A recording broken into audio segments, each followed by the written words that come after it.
Buenos dias from Greenway Parks. This is the Rorschach Argentina update from the 12th of February 2026. A quick summary of what's going down in Argentina.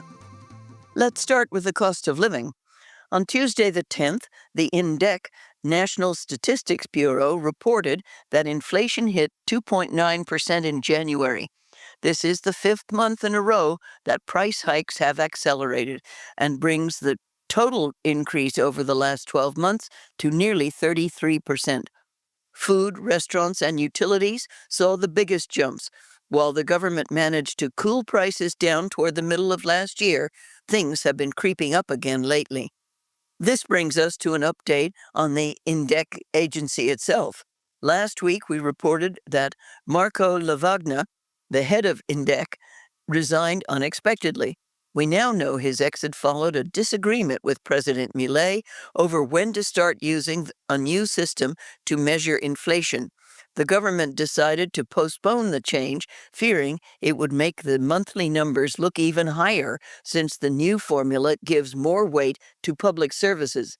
Pedro Lines has officially taken over as the technical chief to keep the data flowing, but delay has sparked a lot of talk about whether these statistics are being handled for political reasons.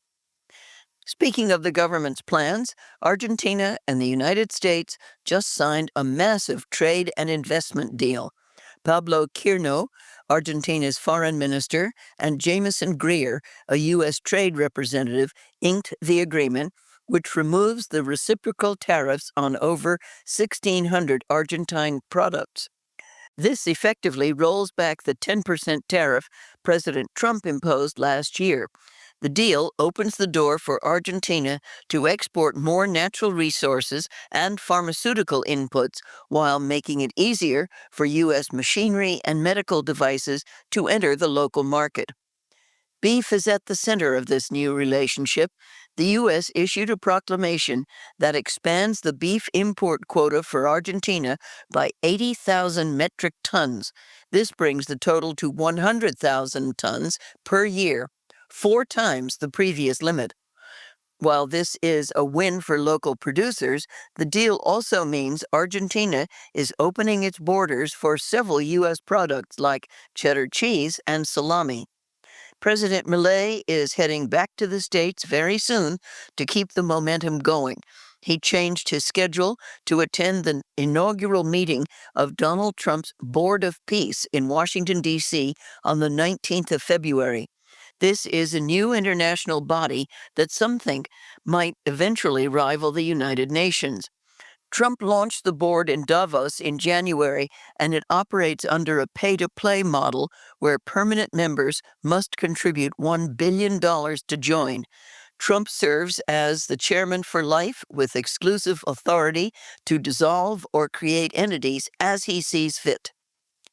While the government looks for wins abroad, groups at home say the local economy is hurting.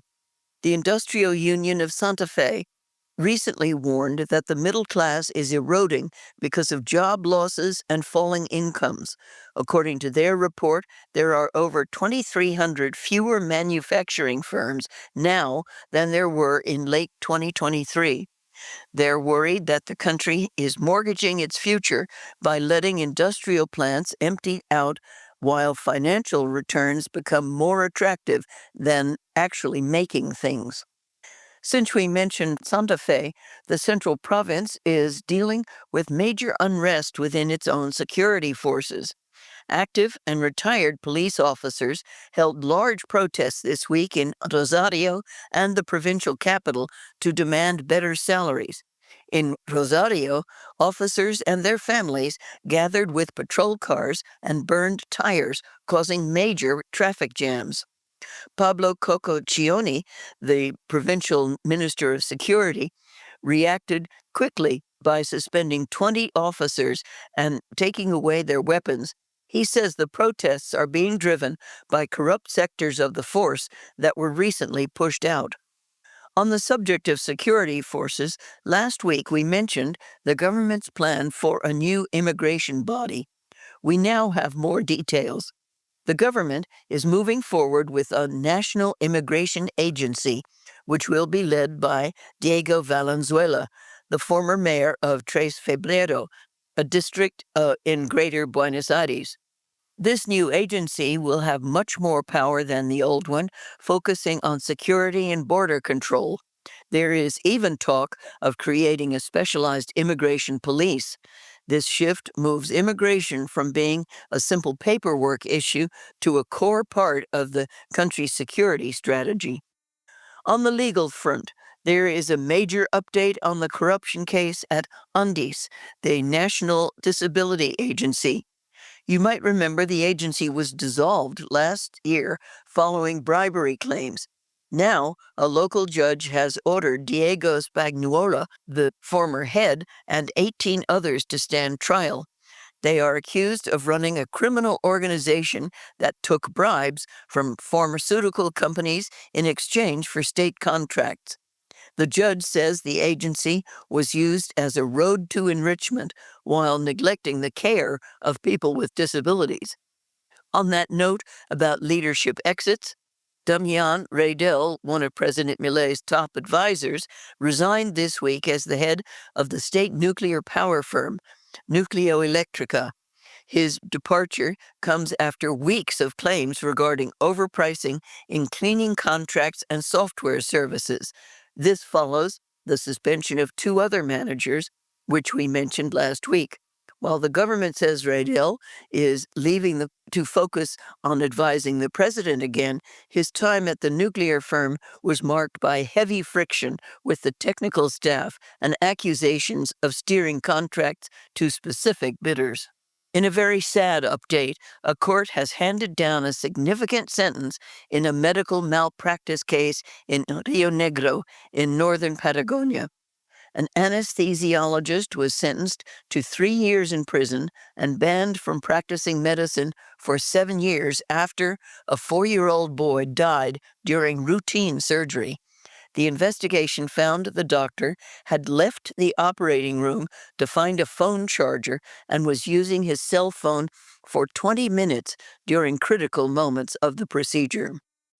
Also in Rio Negro and Entre Rios in the northeast, authorities rescued 28 people from extreme labor exploitation.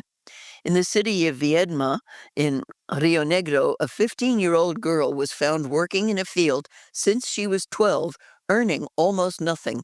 Meanwhile, in San Benito, Entre Rios, 5 other workers were found living in tiny spaces without clean water, often trapped by debts they owed to their employers. Federal prosecutors are now moving forward with charges against the owners of these establishments.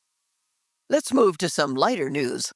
The Argentine Football Association confirmed that the national team will set up its base camp in Kansas City for the 2026 World Cup. They chose the city because its central location in the U.S. makes it easier to travel between matches. Argentina will play its first game against Algeria on the 16th of June, and while they have to travel to Dallas for their second match, they'll be back in Kansas City for the third one against Jordan. To help fans get to the United States, Aerolíneas Argentinas is launching new flights to Miami starting on the 8th of June. Some of these flights will take off directly from Cordoba, Rosario, and Tucumán. They include a quick technical stop in Punta Cana. The airline is nearly doubling its flights to Miami to keep up with the World Cup demand. Speaking of new developments, Chile just launched LATAM GPT, an artificial intelligence model designed specifically for Latin America. This tool is built to understand local slang, idioms, and cultural diversity. It's an open source project, meaning local programmers can customize it for things like hospital logistics or customer service. Also focusing on the identity of Latin America, a must-read on the intersection of pop culture and Pan-Americanism.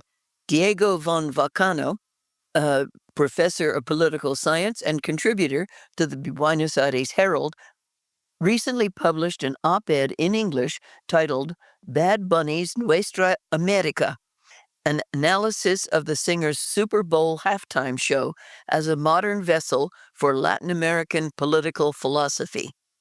Von Vacano argues that Benito's performance was less about pop music and more about asserting transnational artistic sensibility that defies the rigid bellicose structures of the English-speaking world. Check the full piece with a link in the show notes. And that's it for this week. Thank you for joining us. Share your email with us so we can keep you updated with what's going on in Argentina and Rorschach's projects connected to Argentina. Nos vemos la próxima semana.